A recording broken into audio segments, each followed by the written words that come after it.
My name is Lucas Chen, and this is Physics 1, Lab 5, Falling Slinky. Here's a rundown of what we'll be going through today. Let's start with purpose of this lab. The purpose of this lab is to predict and analyze the motion of a slinky stretched out and falling from rest. And this is to determine whether the bottom of the slinky remains stationary in the system. The system consists of the Earth and the slinky, and we'll be using two models, tracker and Glowscript. Tracker is to track observed position, and Glowscript is to predict ideal motion. Here are some key ideas related to this lab. Of course, we'll be using Newton's second law, including the velocity update formula, also force formula, as well as gravitational force, drag force, and slinky tension force. So here's the observational model.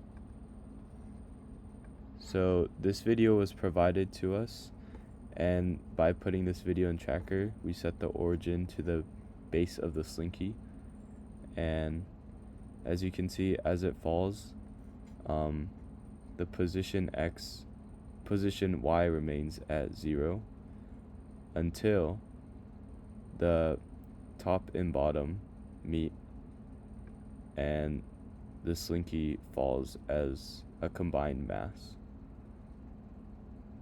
And as you can see, a graph on the right is generated with Y remaining at 0 until the ends meet.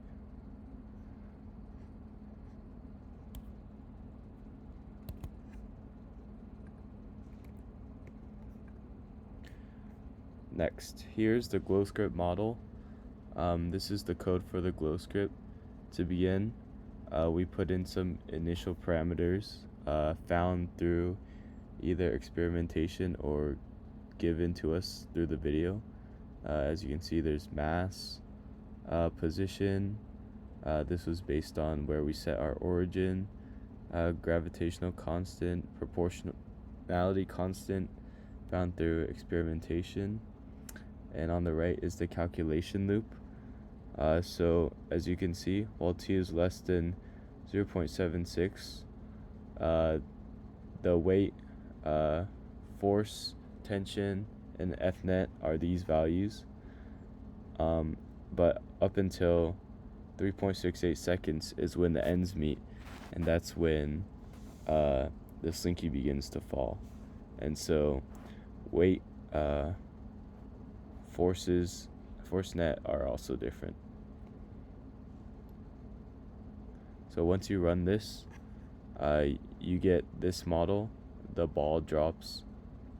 slinky drops, and a graph is generated, which is very similar to what we found in the experimental model. So here are the results.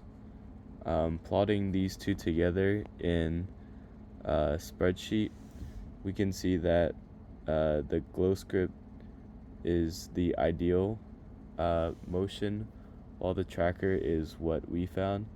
And although they deviate a little, it's pretty much the same. Up until the 0.76 seconds, the base of the slinky remains pretty much motionless until the ends meet and the mass joins together and begins to fall. And this could be due to a few things, including human error. I could have not tracked the points correctly or very accurately. Also, the experimental model may also have external forces acting on it, such as wind resistance and a number of other forces that are invisible to the eye. So that concludes Lab 5. Thank you.